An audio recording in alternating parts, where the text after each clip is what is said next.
अपनी आंखें क्यों बंद कर ली? इसके पीछे कारण है। भगवान कहना चाहते हैं, भगवान कहते हैं कि पूतना का तन तो सुंदर था, पर पूतना का मन सुंदर।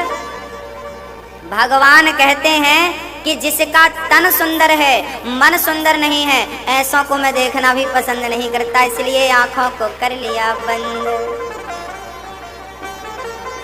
आंखों को बंद कर लिया भगवान।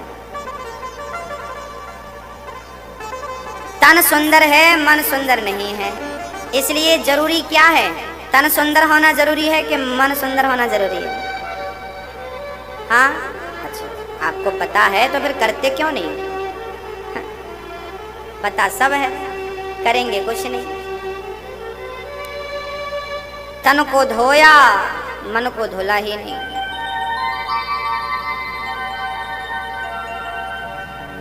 गंगा में जाकर बंदे तन की तू मैल धोता, गंगा में जाकर बंदे तन की तू मैल धोता, जो मन की मैल न धोई, गंगा गया तो क्या हुआ? हाँ? आप लोग गंगा जी कभी गए कि नहीं? कौन कौन स्नान किया है गंगा का? लगभग आप सबने किया हुआ, धन्य है आप सबने गंगा नहाए, बढ़िया। अच्छा, अब की बार कभी गंगा जाना ना तो छोटा सा मेरी तरफ से काम कर लेना। अब की बार गंगा जी जाना तो एक शीशी में घर के नाली का पानी, गंदा पानी भर के ले जाना, शीशी में ढक्कन लगा के गंगा जी ले जाना, और गंगा जी जब जाओ तो वहां पर गंगा जी के अंदर वो शीशी डाल देना। 2 दिन 4 दिन जब तक आपका दिल करे रुकना, जब वापस आने लगना तो वो शीशी निकालना और वो अपने साथ घर ले आना, और फिर उसका ढक्कन खोल के सबको बांटना। लो प्रसाद लाए हैं। लेगा कोई? आप पिएंगे? क्यों नहीं पिएंगे? क्यों? अच्छा, कारण बताओ क्यों नहीं पिएंगे? क्योंकि गंदा पानी है। तो वो तो गंगा जी से निकली ना, गंदी कैसी है?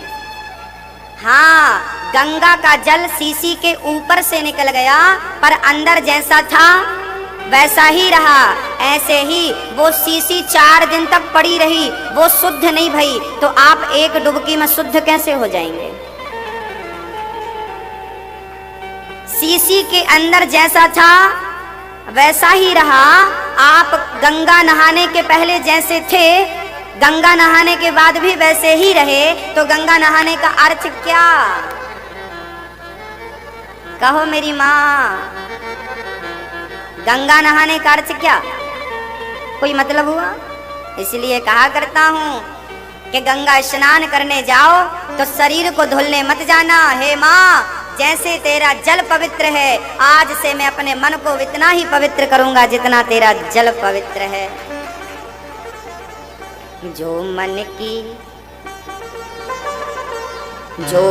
की मैल न धोई, गंगा गया तो क्या हुआ? परमात्मा ना पाया, मेरे श्याम को ना पाया, परमात्मा ना पाया, मेरे श्याम को ना पाया, परमात्मा ना पाया, पाया जन्म तो क्या हुआ?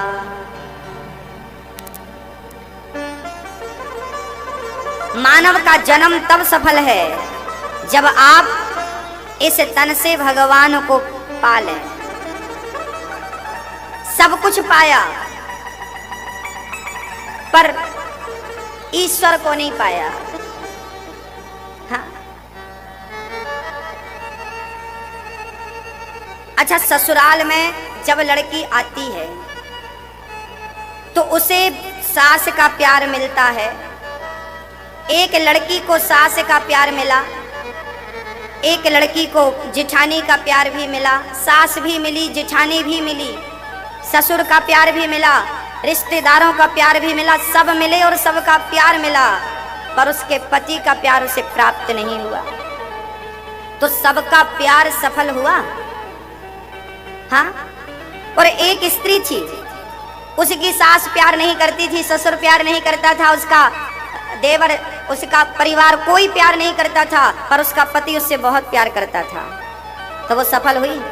हाँ, आपने दुनिया की सारी दौलत पाली, सब कुछ पा लिया, पद पाया, प्रतिष्ठा पाई, पत्नी पाई, परिवार पाया, पुत्र पाया, सब कुछ पाया, पर श्री कृष्ण को नहीं पाया तो सब कुछ पाना बेकार निकला, सब व्यर्थ है, बेकार है, और कुछ नहीं पाया और कृष्ण को पा लिया तो सब कुछ सफल है। आज भगवान श्री कृष्ण पूतना को देखते हैं कि तन तो सुंदर है पर मन सुंदर नहीं, और जिनका तन सुंदर है मन सुंदर नहीं, भगवान कहते हैं ऐसों को मैं देखना भी पसंद नहीं करता, इसलिए नेत्रों को कर लिया बंद, आंखें मूंद ली भगवान ने। पूतना ने उठाया, दूध पिलाया, आपके स्तनों में जहर था, पूतना के कालकूट नाम का जहर था, भगवान को स्तन पान कराया, भगवान ने कस के पकड़ लिया, पूतना का दूध पीने लगे, थोड़ा सा दूध था, दूध पिया, अब थोड़ा सा जहर था, जहर भी पिया, जहर भी फिनिश, दूध भी फिनिश, अब भगवान को लगा पकड़े ही हैं, तो लगे हाथ तार दे फिर दोबारा कौन आएगा, तो भगवान प्राणों को पीने लगे। पूतना चिल्लाई, बालक छोड़ दो, बालक छोड़ दो, बालक छोड़ दो। भगवान बोले मौसी जी गलत बात, हमारा स्वभाव ऐसा नहीं है कभी भी छोड़ दो, अरे भाई हम जल्दी से पकड़ते नहीं हैं, पकड़ लेते हैं तो फिर कभी, ये स्वभाव है। पूतना के प्राणों का पान किया, पूतना धम्म से यमुना के तट पर गिर पड़ी, पूतना का शरीर इतना विशाल था, पूतना का शरीर इतना विशाल था कि पूतना जब मरी तो जंगल चकनाचूर हो गया, 6 कोस का जंगल टूट गया, पूतना का एक हाथ यमुना के उस पार गिरा। कहा जाता है कि पूतना की नाक नागपुर में गिरी तो नाम पड़ गया शहर का नागपुर, कान जाकर कानपुर में गिरी तो नाम पड़ गया,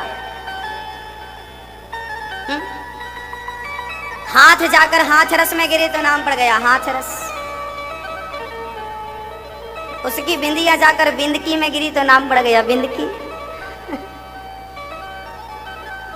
अब भगवान जाने पांव कहाँ गिरे, पता नहीं पांव कहाँ गिरे उसके, है कोई पांव का नाम किसी शहर का? नहीं, तो पांव उसके वही पर यहीं गिरे थे। बोलो राधे। नहीं कहीं कुछ नहीं, सब यहीं गिरा था, हम तो आपको विनोद कर रहे हैं आपसे। पूतना मौसी का एक हाथ उस पार जरूर गिरा था यमुना के। जब नंद बाबा कर चुकाकर आए ब्रजवासियों के साथ तो रास्ते में वसुदेव जी मिल गए। आपने कहा आप यहाँ क्या कर रहे हैं, खतरा मंडरा रहा है। तुरंत नंद बाबा जी हनुमान चालीसा पढ़ते गए और पूतना के हाथ को पुल समझकर पार हो गए। बाद में पता चला ये मौसी जी का हाथ इतना बड़ा था कि छकड़े वकड़े सब पार हो गए। बाद में नंद बाबा ने शरीर को काटा। जब पूतना लेकर भगवान को गई ना तो यशोदा मैया दौड़ी, है भगवान आपको सत्यानाश है जाए, मेरे छोरा को लेके भागी, का बिगाड़ो मेरे छोरा ने। एक छोटे से आयु तो बड़ी सुंदर थी, कहने लगी कि मोकू मेरे स्तनों में तो जहर है, पिवाएगी ना छोरा को तो अमर है जावे को। तो यशोदा मैया ने गोद में दे दी, सखी पिवाए दे मेरे छोरा अमर है जाए। ये तो मार भी चली। अब तो 1000 गालियां यशोदा मैया देती जा रही है और कन्हैया को लेकर गाय की पूंछ से नजर उतारती है और बलैया लेती है और कृष्ण का श्रृंगार करती है। नंद बाबा ने शरीर को काट काट करके और जो चिता पर रखा आग लगाई। पूतना के शरीर से सुगंध निकल पड़ी। अब परीक्षित ने प्रश्न कर लिया कि गुरुदेव पूतना तो राक्षसी थी, फिर आपके शरीर से सुगंध खुशबू क्यों निकल पड़ी? तब कहा परीक्षित सुनो, पूतना राक्षसी तो थी, आप पिछले जन्म में राजा बलि की बेटी रत्नमाला थी। जब वामन भगवान आए तो रत्नमाला ने कहा कि ऐसा बेटा मेरा होता तो मैं दूध पिलाती। भगवान बोले तथास्तु। फिर जब 3 पग भूमि में भगवान ने सब नाप लिया तो बोली ऐसा बेटा मेरा होता तो जहर पिला के मार डालती, मैं जहर पिला देती। भगवान बोले तथास्तु, ये वरदान भी पूरा हो तुम्हारा, अमृत पिलाने वाला जहर पिलाने वाला दोनों पूरा हो। आज वो पूतना दूध भी पिला रही है और जहर भी पिलाकर एक ही समय में भगवान दोनों वचनों को पूरा कर रहे हैं। बोलिए भक्त वत्सल भगवान के जय। पूतना मौसी का शरीर जला, सुगंध निकल पड़ी। अहो स्वकेयम् स्तनकालकूटम्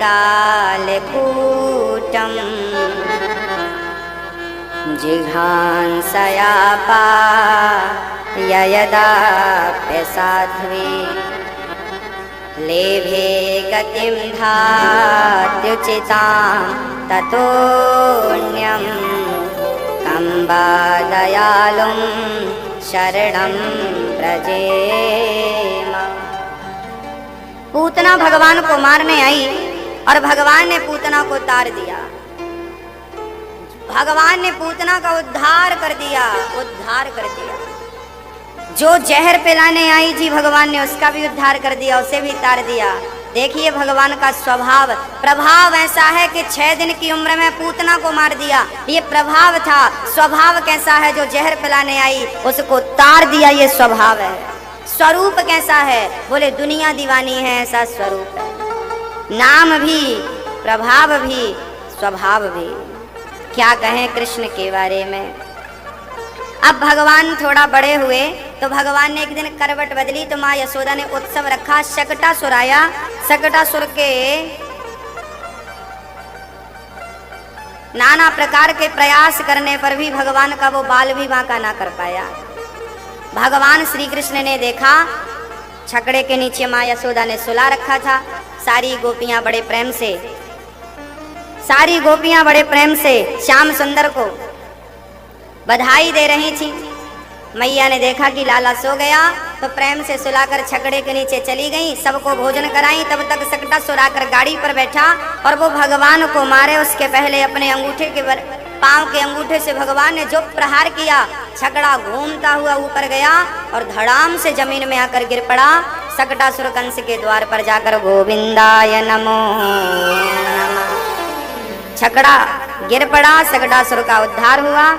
मैया बोली लाला का है गौ? ब्रजवासी बोले है कछु ना गौ मैया, तेरे छोरा ने एक लात जमाई तो छकड़ा ऊपर गिर गयो। मैया बोली मेरे लाला में इतनी शक्ति कहाँ से आई जाएगी कि एक लात में इतनो बलवान छकड़ा ऊपर चलो गयो। मैया को कुछ समझ में ना आयो। एक दिन भगवान को मारने के लिए तृणावर्त आया। भगवान ने तृणावर्त को मारा और आज अपने मुख पर भगवान कृष्ण ने यशोदा को संसार दिखाया। एक दिन गर्गाचार्य जी आए वसुदेव जी के कहने से गोकुल। गर्गाचार्य जी से नंद बाबा बोले महाराज मेरे बच्चे पर जब से जन्म लिया है कन्हैया ने तब से बड़े बड़े संकट आ रहे हैं, कृपा करो कि संकट टल जाएं। गर्गाचार्य जी बोले संकट टल जाएंगे, नाम बता दो हम या की भविष्यवाणी करें। अब तो नंद बाबा बोले कि मैं क्या बताऊं, मैं बतला नहीं सकता। गर्गाचार्य जी बोले गर्गाचार्य जी बोले नाम बताओ। गर्गाचार्य जी से कहा नंद बाबा ने नामकरण हुआ नहीं, आप नामकरण कर दो। कैसे कर दें? आप तो वसुदेव जी, हम तो वसुदेव जी के गुरु हैं और आपके पुत्र का नाम करेंगे तो कंस संदेह करेगा कि देवकी का 8वां बालक यही है। अब तो नंद बाबा कहने लगे चिंता ना करो, हम गौशाला में चुपके नामकरण कर देंगे। गाय के गोबर से लीपा, कलश स्थापित किया, रोहिणी बैठ गई और श्री कृष्ण को लेकर और बलराम को लेकर यशोदा माँ बैठ गई और गर्गाचार्य जी नामकरण संस्कार करने लगे। हमारे सनातन धर्म में कितने संस्कार होते हैं? कितने? 4 कौन कह रहा है? कितने होते हैं टोटल? 16 संस्कार होते हैं। सबसे पहला संस्कार है गर्भाधान संस्कार। आप लोग सोचते हैं कि मेरा बेटा बहुत बड़े स्कूल में पढ़े, आपकी इच्छा होती है कि मेरा बेटा अच्छे स्कूल में पढ़े, अच्छी शिक्षा प्राप्त करे। याद रखना मेरी माँ, अच्छे स्कूल में दाखिला दिलाने से बच्चे की कीमत नहीं बढ़ती, बल्कि अच्छे संस्कार देने से बच्चे की कीमत बढ़ती है। संस्कारी है तो सरकारी स्कूल में भी पढ़ जाएगा, योग्य है तो सरकारी से भी पढ़ लेगा, और नहीं तो पढ़ तो रहे हैं बच्चे। आज जितने प्राइवेट स्कूल में बच्चे पढ़ रहे हैं बड़े बड़े कॉलेज में बच्चे पढ़ रहे हैं, महंगे महंगे कॉलेजों में माँ बाप कमा कमा के बच्चों को ही पढ़ा रहे हैं। 100 में से 80 बच्चे बहुत पढ़ लिख करके कुसंस्कारी हो रहे हैं, संस्कारहीन हो रहे हैं। आपने बच्चों को देखा होगा, कहीं भी चले जाइए, किसी भी शहर में चले जाइए, किसी भी शहर में आपको नज़ारा मिल जाएगा। एक हाथ में चाय की प्याली होती है, दूसरे हाथ में सिगरेट होती है। एक हाथ से सिगरेट पी रहा होता है, दूसरे हाथ से चाय पी रहा होता। उसको लग रहा होता है मैं बहुत अच्छा कर रहा हूँ, पैसे का सदुपयोग कर रहा हूँ, पैसा है ना मेरे पास। तो सिगरेट पियो, शराब, महंगी से महंगी शराब, जितना पढ़ा लिखा आदमी होगा आज उतनी महंगी शराब पी रहा होगा। मजदूर आदमी तो लाल वाला पी लेता है, सस्ती वाली, पर जितना अमीर होता है वो उतनी महंगी पीता। अब ये बताइए कि बच्चों के चरित्र को देखकर आपको क्या लगता है कि इन्होंने क्या पढ़ा, और स्कूल में जो पढ़ा है उस पढ़ाई को आप रियल जिंदगी में उतारेंगे कैसे। आपने भी पढ़ा होगा, हमने भी पढ़ा है, आपको भी पढ़ाया गया है समकोण, ये समकोण बनाइए, ये षटकोण बनाइए। हाँ, समकोण और षटकोण तो हमने भी पढ़ा है, आपने भी पढ़ा है, पर जब से स्कूल से बाहर आए ना तब से आज तक पता नहीं चला कि समकोण बनाना कहाँ है, षटकोण बनाना कहाँ है। अरे रियल जिंदगी में ना तो समकोण की जरूरत पड़ती है ना षटकोण की जरूरत पड़ती है, जरूरत पड़ती है तो केवल दृष्टिकोण की जरूरत पड़ती है, जो किसी भी विद्यालय, किसी भी कॉलेज, किसी भी स्कूल में नहीं पढ़ाया जाता।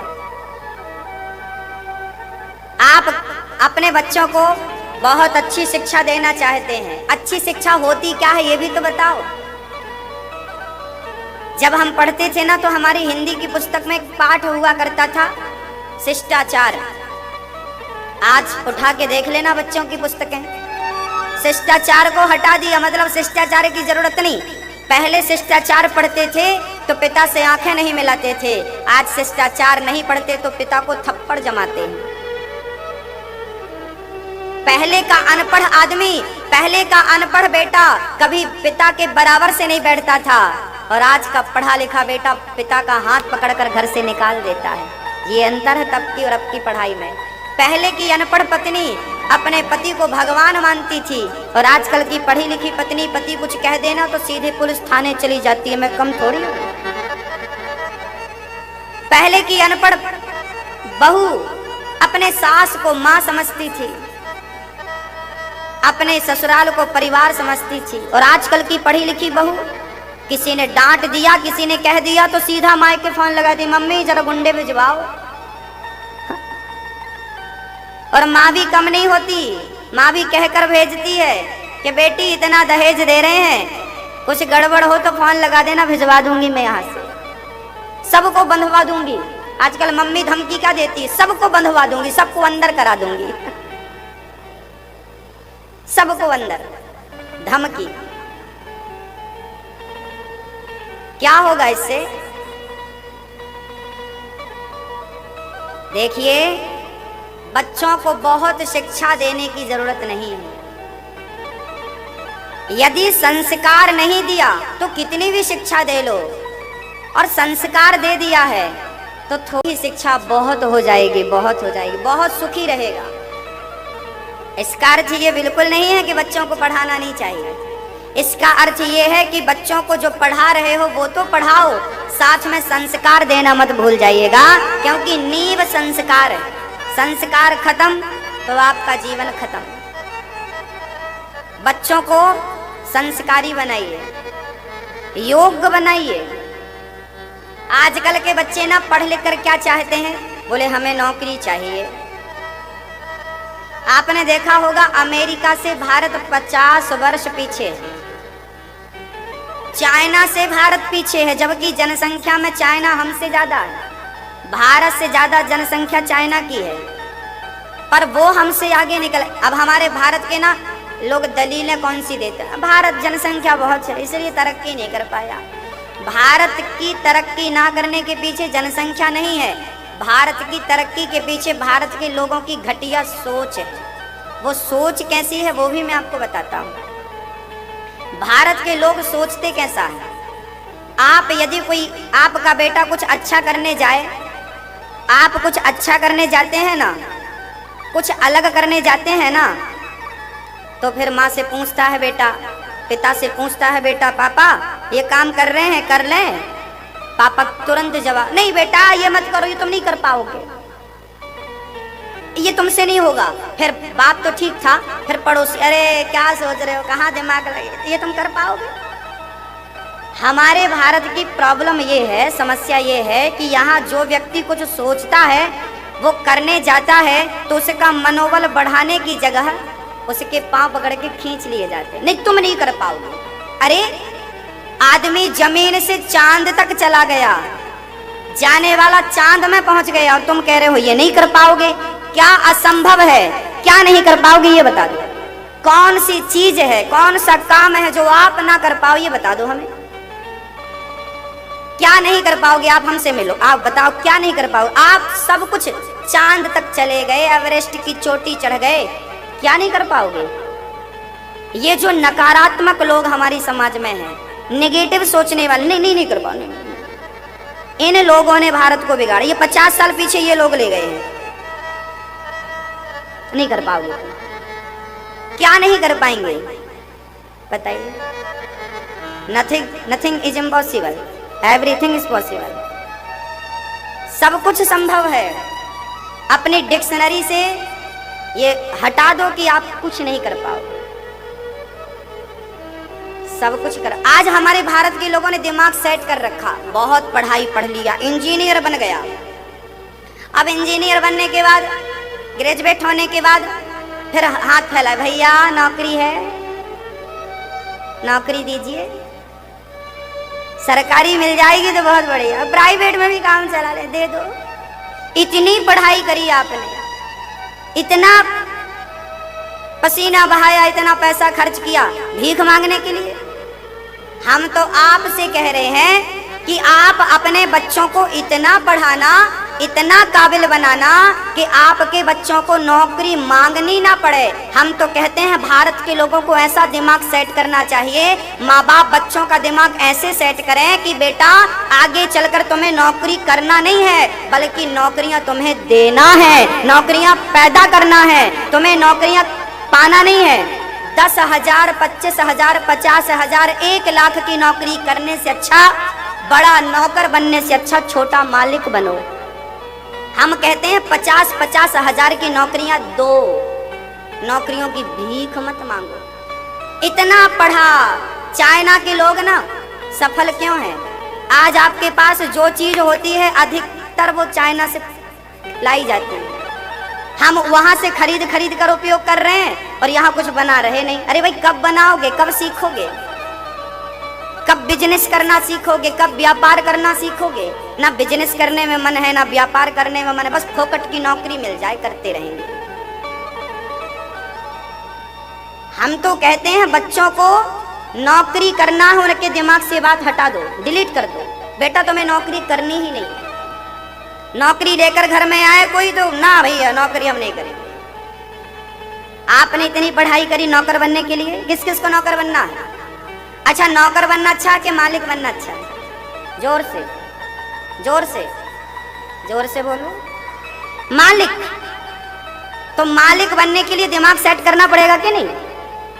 बचपन से करना पड़ेगा कि नहीं? हमें नौकर बनना है, आपने पहले ही मान लिया हमें नौकरी, हमें कुछ, हमें नौकरी, बनो नौकर 25-50 हजार की। इतना बड़ा पढ़ाई, इंजीनियर बना, इतना सब पढ़ा लिखा के वो 50 हजार की नौकरी कर रहा है। 50 हजार की नौकरी दो। भारत की बेरोजगारी, भारत के लोग कहते हैं भारत में बेरोजगारी बहुत है। भारत में बेरोजगारी इसलिए है क्योंकि यहाँ सारे लोग नौकरी करना चाहते हैं, बिजनेस करना कोई नहीं चाहता, व्यापार करना कोई नहीं चाहता, अलग थलग कुछ करना कोई नहीं चाहता, अलग सोच नहीं रखता। वो चाइना पड़ोस में बैठा सब बेच रहा है, वहाँ सारे लोग रोजगार में लगे हैं, सब लोग बिजी हैं, व्यस्त हैं। ये भारत के लोग आजकल व्हाट्सएप फेसबुक में लगे हुए हैं, यहाँ ग्रुप चल रहा है।